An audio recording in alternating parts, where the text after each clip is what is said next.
I'm Luke Kerfuffle, and if you haven't gotten it by now, your choices don't matter. This is among the first lines of dialogue the player will read upon entering the world of Deltarune, and exactly 4 chapters later, we've learned that it's all but a lie. The way in which you choose to interact with this world does matter. It affects characters' relationships with both you and each other. It can bypass entire sections of the narrative. It can even unlock secret paths and new pieces of the story. And yet, every chapter ends in almost the exact same way. And the sword of Damocles that's been hanging since Deltarune was first announced remains. Only one ending. When someone tells you your choices matter, what does that mean to you? What matters most, the choice itself or its consequences? I believe an argument could be made for either. In fact, Deltarune itself seemingly agrees and presents the dichotomy of this question more succinctly than I ever could, through the pacifist route and the weird route. Ironically, I believe that the pacifist route is representative of making a choice for the sake of consequence. It's a proclamation of love for the world itself and a bending of your will to meet that world on its terms, getting to see the effects of that love to their fullest fruition. Meanwhile, the weird route is choice for the sake of choice. In Undertale, the weird route's equivalent is a massacre of the underground, a highly intentional warpath in which you indiscriminately slay every single monster, not just the ones you happen across, the ones you hunt down too. But nobody came, so you move on to the next area, repeating until you break the very fabric of the game itself. Deltarune's weird route is far more personal. Yes, you're brutalizing a multitude of characters, but you're not technically the one with your finger on the trigger. Noelle is. In order to get what you want, you need to manipulate her, to break her down until she isn't even thinking, just doing. And yet in your cowardice, you don't even do that yourself. You force Chris, her childhood friend, to enact your will, only revealing yourself at the last moment to cause the most significant amount of trauma to both before you break them entirely.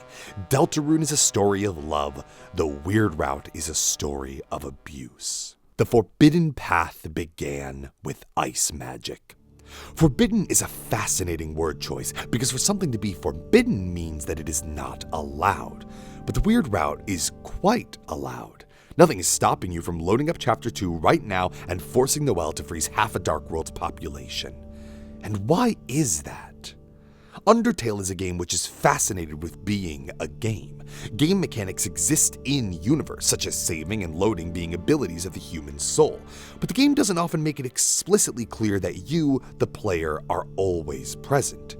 It's addressed, of course. Flowey talks to you directly at the end of a pacifist run. Frisk is their own person outside of your control. But what I mean is that the game is more often than not comfortable allowing you to interact with it from your side of the screen.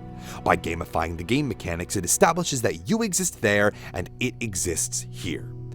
Deltarune, on the other hand, is questioning your place in its world at every single moment.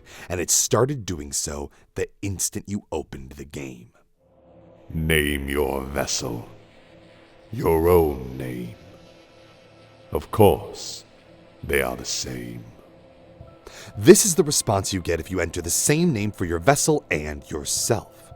The fact that these are even 2 distinct questions in the character creator segment, to me, is Deltarune laying out its thesis statement, especially with the fact that whatever you enter as your name becomes the true name of Castletown. In my last theory, I discussed this detail at length and laid out its implications, specifically in regard to the fact that your town's love gets rated as strong, plain, or cracked, connecting that latter terminology with the Eggman and the player's role as Deltarune's angel, their love for the game manifesting through Castletown, that their heaven, they, its angel.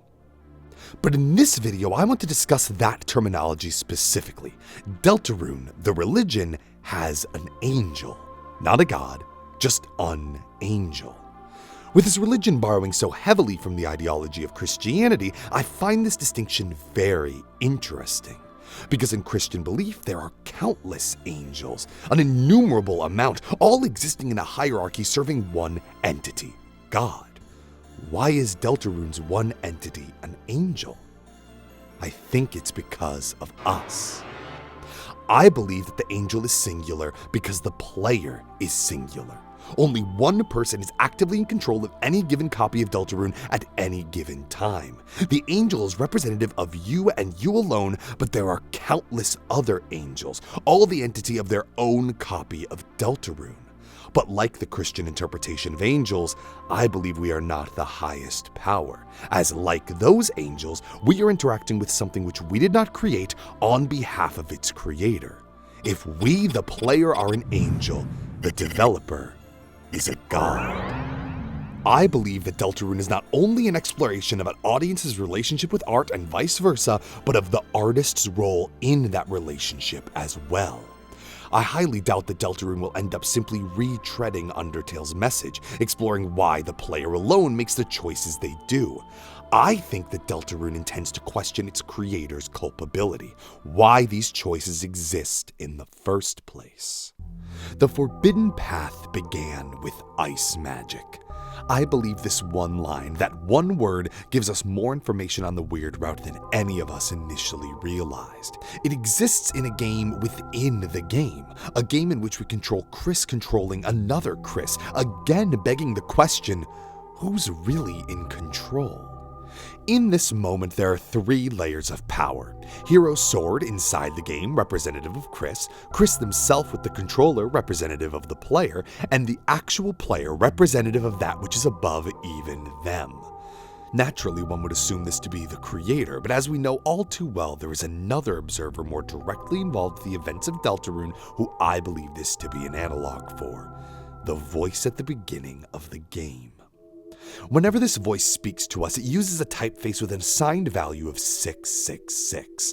The sound that plays near the shelter can be sped up by 666% to get smile.og, a sound directly connected to the entity hidden in Undertale's files whose every stat is a variation of 6, one WD Gaster. It's commonly accepted that Gaster is a stand-in for the developer, but I would push back against this understanding, instead asserting that Gaster is a representation of the player. The player is an angel. Gaster is a fallen angel. In Christian ideology, fallen angel is a term referring to angels who have been banished from heaven. The devil himself was once an angel, cast out of heaven after betraying God. Fallen angels are creations of God, discarded by God. W.D. Gaster, the royal scientist of Undertale preceding Alphys, is said to have been scattered across space and time upon falling into his creation. In Undertale's True Lab, you can find voice recordings documenting Alphys' experiments with determination.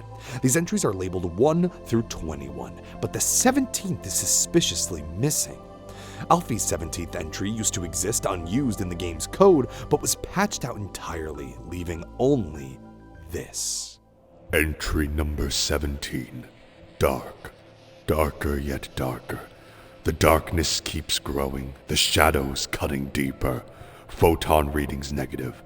This next experiment seems very, very interesting. What do you two think?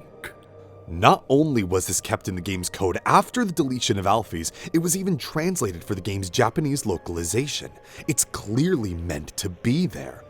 We can deduce the person speaking here as W.D. Gaster, thanks to the wingdings and manner of speech, and in the entry he discusses the core concept of Deltarune.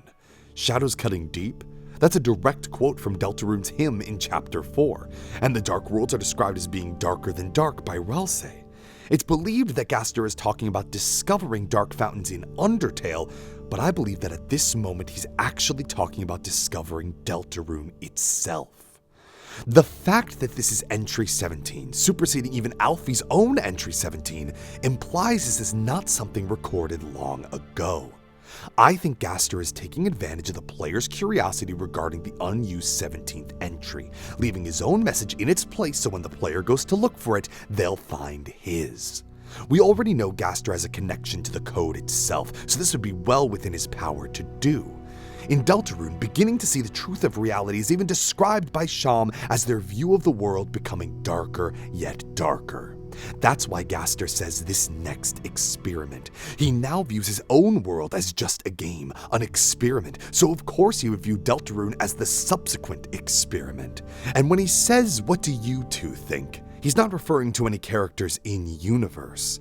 He's referring to his creator and the player that found his message, the two people he knows will hear this. I believe Gaster found Deltarune and, by existing on a layer of reality closer to ours, was able to take on the role of the player. He became the world's angel. But unlike most of us who treat Deltarune like a story to experience, he treated it, of course, as an experiment, and quickly grew dissatisfied with how it was being run. He went against its creator, creating his own version of the world, his own experiment. What we're playing is not the original Deltarune. It's a mod. That's why we can access the weird route. By being connected through Gaster, he has opened up options that would have initially been inaccessible to us. The forbidden path began with ice magic. By implementing a set of modifications, what was once forbidden becomes accessible. And Gaster's motivation for doing so is fueled solely by scientific curiosity. That's why he doesn't seem to care about which we choose. All that he cares about is that we have the choice. That's the data he wants. Therein lies the meta-narrative context of the weird route. It's an acknowledgement from Toby Fox that whether or not he wanted to include a darker route, players would look for it anyway. That's why the weird route feels so biting, as if at every moment it's spitting at the player, asking, is this what you wanted? While also showing clear contempt to the person who created it based on an expectation set a decade ago. I don't think the weird route is supposed to be accessible. But because Gaster wants more than anything to assess the player's choices, he's made it so. In the PlayStation release of Deltarune, there's a trophy which requires the player to complete each chapter without issue. These seem to be demands from Gaster himself, and one would think that going down the weird route would qualify as an issue, but it doesn't. You get the achievement either way. The only way in which you don't, the only issue you can run into according to Gaster himself, is meeting the Forgotten Man in each chapter, receiving an egg. Eggs are one of the most important pieces of symbolic imagery we have in Deltarune. The town's love is cracked if you are violent or don't spare every enemy. The Titan is described by Ralse as hatching, and the Forgotten Man gives you an egg each time you meet him. Eggs which are the only object that retain the same form across both the dark and light world. The goal of these eggs is to plant them across the light world, a small but meaningful reminder that you are there, that you can create change, however small. I think it's very telling that in the Chapter 3 Egg Room, the only place where the Forgotten Man can talk, he says, "Please take this to remember me," before handing you the egg.